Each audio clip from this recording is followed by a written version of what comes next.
তোপসে মাছের ঝাল এটা বানানোর জন্য তোপসে মাছ প্রথমে কেটে বেছে ধুয়ে একটু নুন হলুদ দিয়ে ম্যারিনেট করে রাখবো। সর্ষের তেলে মাছগুলো ভেজে রাখার পর সর্ষের তেল আবার কড়াইতে অ্যাড করে কালো জিরে, রসুন আর পেঁয়াজ কুচি দেব।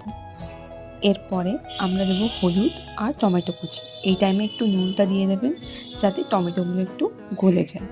তারপরে আমরা অ্যাড করব পোস্ত আর ইয়েলো মাস্টার্ডের পেস্ট। ভালো করে কষানো হয়ে গেলে তেল ছাড়লে এতে আমরা অ্যাড করব একটু টমেটো সস।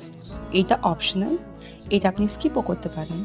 মশলাটা একটু কষে গেলে তাতে দেবো হালকা করে একটু জিরে গুঁড়ো আর জল।